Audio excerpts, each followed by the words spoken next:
প্রতি বছর বছর যদি ইয়া হুসাইন বলে নিশান পাক তাজিয়া পাক না নিয়ে মানুষ যদি রাস্তায় না বেরোয়, তাহলে লোকে বুঝতেই পারবে না যে 10ই মুহররম হয়েছিলটা কি। এখন মানুষরা বলে, অনেকে সুন্দর সুন্দর এসব ছোট ছোট বাচ্চারা আছে না, তাদেরকে বলবে যে মাতাম করে লাভটা কি, হচ্ছে কি 10ই মুহররমের দিন রোজা থাকো, রোজা ভালো ভালো খাবার খাবা, তারপরে কি করবা, একটু দরুদ শরীফ পড়বা, তারপরে কোরআন শরীফ পড়বা, তারপর নফল নামাজ পড়বা, নামাজ পড়ে পড়ে ইমাম হাসান হুসাইনের জন্য দোয়া করো। এই মাতাম করে লাভটা কি? এর চাইতে আপনারা এই হচ্ছে এই রক্তটা ফেলে না দিয়ে আপনারা কিছু রক্ত তো হাসপাতালে দান করে আসতে পারেন, তাহলে কিছু লোকের তো কাজ হয়। এগুলো বলার পরে মানুষ চিন্তা করে, সব ছোট ছোট বাচ্চা ছেলেরা এখনকার নওজোয়ান, হ্যাঁ ঠিক বলেছেন ঠিক বলেছেন, এগুলো করার মধ্যে লাভটা কি? তখন এদেরকে বলতে হবে যে হ্যাঁ কথাটা ঠিক, কিন্তু একটু ভুল আছে। কিরকম? যারা কোরআন শরীফ পড়ে তাদের জন্য সওয়াব বখশানো যায়, কথাটা আরেকবার বলি, কোরআন শরীফ পড়ে পড়ে তাদের জন্য সওয়াব দিবেন যারা নিজেরা মরার পরে আর কোরআন শরীফ পড়তে পারে না। আপনারা আমার কথা বুঝতে পারতেছেন? যে নিজে, আমি মারা গেলাম, এখন কি আমার দ্বারা কোরআন শরীফ পড়া সম্ভব না? আর যে মাথা কাটার পরে বর্ষার মাথায় যারা কোরআন শরীফ পড়ে বেড়ায়, আপনার মতন হালাল হারাম বাঁচার লোক না, মিথ্যা কথা সত্য কথা মিশিয়ে বলার লোক, এরা ধচ্চার আয়াত করে এবং হাসান হুসাইনের নামে কোরআন শরীফ বকশিয়ে দিচ্ছেন। ওনারা এটা কি আপনার দোয়ার জন্য কি তার অপেক্ষা আছে? এই ধরনের মন মানসিকতা দূর করে দেওয়া উচিত।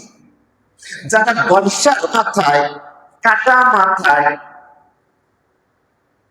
মাথায় কোরআন শরীফ তেলাওয়াত করে, তাদের জন্য বক্সাতে হবে না, তুমি তোমার বাপ দাদার নামে বক্সাও।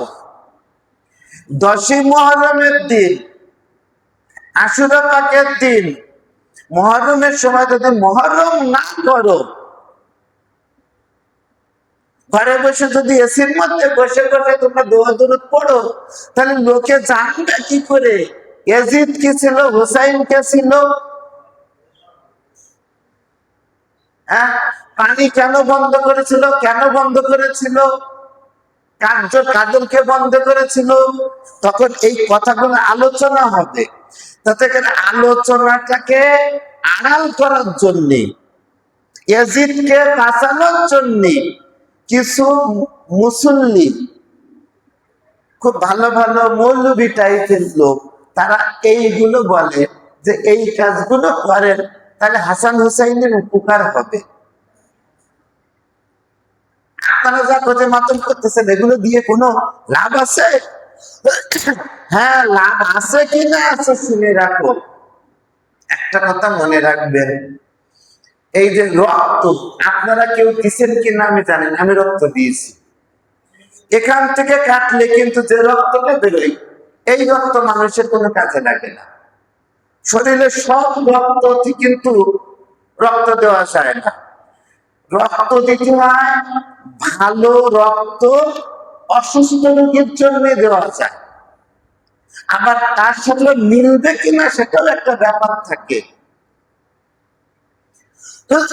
কিন্তু ইমাম হুসাইন বলতেছে যে ভালো লোকের রক্ত অসুস্থ লোকের জন্য দেওয়া ঠিক আছে, কিন্তু ইমাম হুসাইন বলেছেন যে তোমাদের যাদের অসুস্থতা আছে, যারা বিপদগ্রস্ত আছো, যারা যাদের রক্ত খারাপ হয়ে গিয়েছে, যাদের রক্ত ব্লাড ক্যান্সার হয়ে গেছে, তারা শুধু ইয়া হুসাইন বলে একটুখানি দাঁড়াও আর এক ফোঁটা রক্ত নজর করো, তোমাদের বংশের রক্ত আমি পাক করে দেবো।